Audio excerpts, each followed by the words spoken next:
La vida pasa por nosotros y no hacemos nada. Nos desentendemos de todo aquello que nos rodea. No tomamos decisiones. Hemos privado al mundo de emociones. Somos los indiferentes.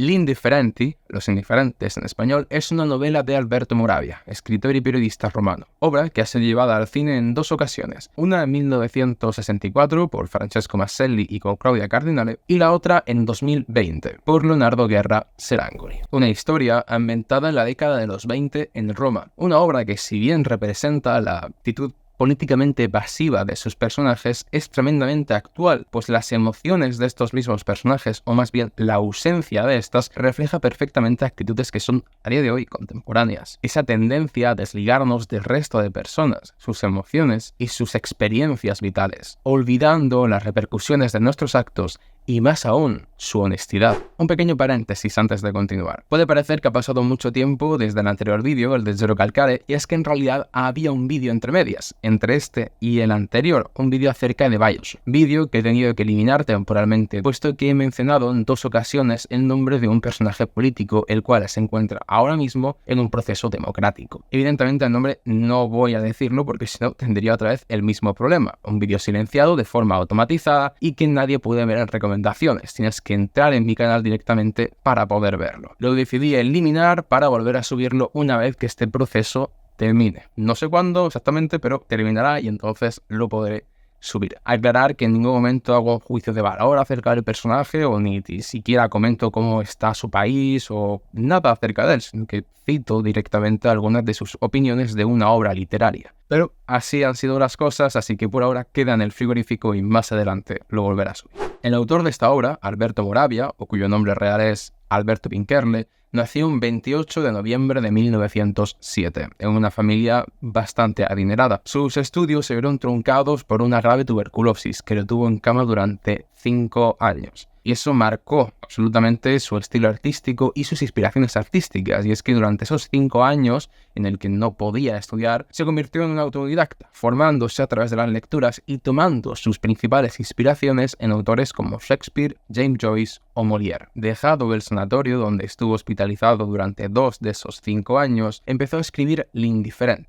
publicándola unos pocos años después, en 1929. Lo hizo respaldado por una corta experiencia, y es que venía de publicar ya algunos relatos y cuentos en revistas de diverso tipo. Todas ellas, igual que la propia obra del Indifferenti, compartiendo la misma temática y tonalidad, la decadencia de la burguesía en tono existencialista. Moravia estuvo profundamente preocupado por la actitud del pueblo italiano durante unas circunstancias políticas muy delicadas y muy complicadas. Ocurrió en la década de los 20, así que creo que se entiende de qué régimen político estamos hablando en la Italia de aquel entonces. Por esto mismo, esa novela fue un grandioso caballo de Troya.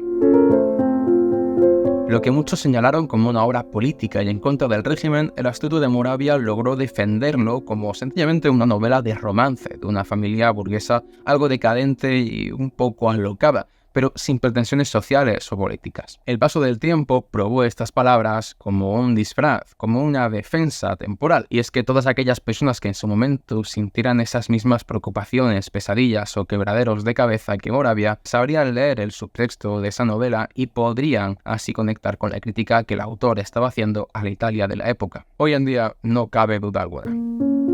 Protagonizada por una familia burguesa y decadente, María Grazia, madre endeudada, amante de Leo y negada a aceptar el imparable envejecimiento. Carla, la hija joven, bella y anhelante de un mundo diferente del que pertenece. Michele, el hermano y el más indiferente de los Ardengo. Y a ellos habría que unirles Lisa, amiga de la madre, anterior amante de Leo y deseante de un amor verdadero, así como Leo, un hombre codicioso, sin escrúpulos y que, cansado de las para él ya arrugadas amantes, prefiere entonces a la hija de una de ellas, a Carla. Cualquiera diría que podría ser una estampa quizás no demasiado extraña, una estampa casi corriente, teniendo en cuenta las muchas historias que hay con familias complejas, rotas, con tramas intrincadas, pero en realidad esta historia no va exactamente de eso. Lo que más pesa aquí son dos cosas: el aburrimiento y la indiferencia.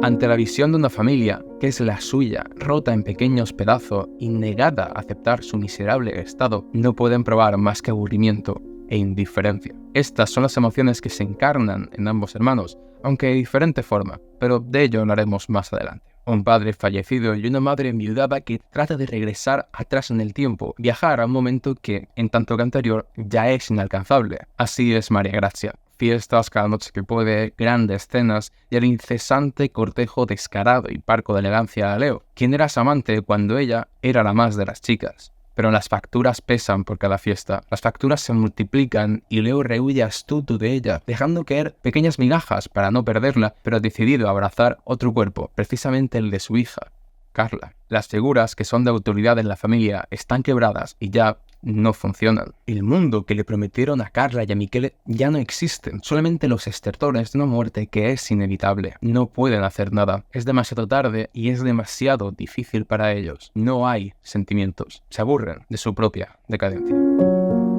Su madre ha perdido toda cordura. Actúa de forma irracional y más centrada en querer recuperar el fuego perdido con Leo, en lugar de salvar una familia abocada al fracaso. Su padre murió y ahora Michele, siguiendo las tradiciones de la época, toma su lugar como el hombre de la casa. En teoría, debería cargar con el peso de la familia y asegurar calma a su madre y un futuro próspero a su hermana. Sin embargo, él, como hombre del hogar, ya no tiene ningún lugar. Al ser Leo amante de madre y de hija, entendemos desde su perspectiva, desde su mentalidad, que ya no tiene ningún lugar como hombre de la casa, pues Leo es el hombre de ellas y, por tanto, por extensión, del conjunto de la familia. Leo posee más dinero, es más astuto y tiene atadas en corto a ambas mujeres, a una prometiéndole recuperar la juventud y a la otra prometiéndole alcanzar ese futuro, siendo la llave para el mundo anhelado y lejano. Impotente, rendido a las circunstancias, Michele no puede ser sino indiferente, aburrirse de su propio estado, dando pie a un bucle de inmovilismo complaciente. Michele lucha por encontrar sus honestas emociones y vivir acorde a ellas. Piensa que ahí, quizás, encuentre la respuesta.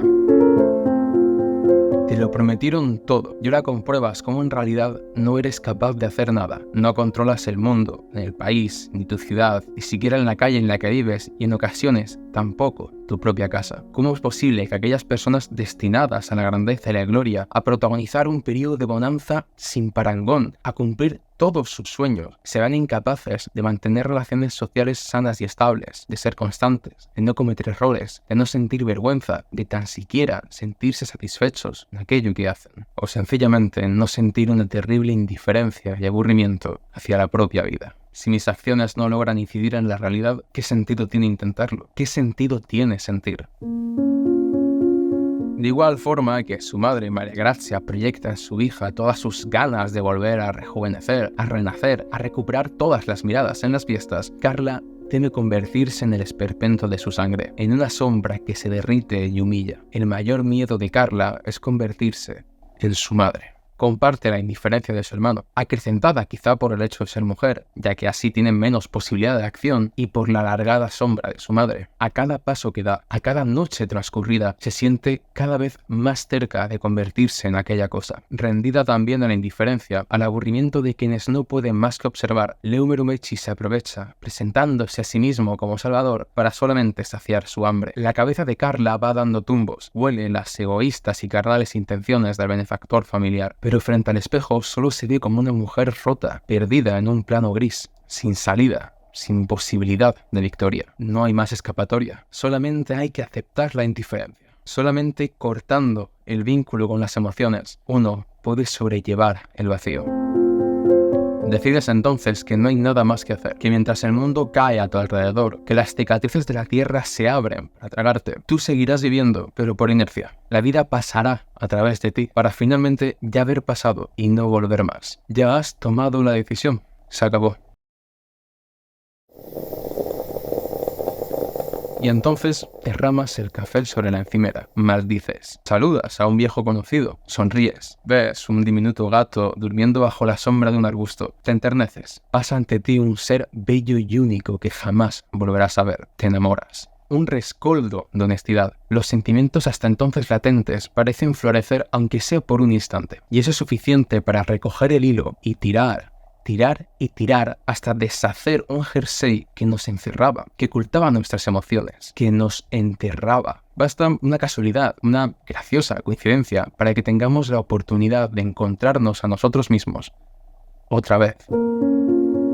Pero eso no es una respuesta. Michele aún se pregunta cómo utilizar la honestidad de su corazón ahora que lo escucha, ahora que lo reconoce y que siente por primera vez. Y lo cierto es que no lo sabe, no lo sé, no lo sabes, no lo sabemos. No es más que el primer paso, o ni tan siquiera. Quizás el anuncio en los altavoces antes de que comience la maratón. ¿De qué nos sirve escuchar la melodía de nuestro corazón? Para ser honestos. ¿Y eso para qué? ¿Bondad, rectitud, ejemplaridad o coherencia?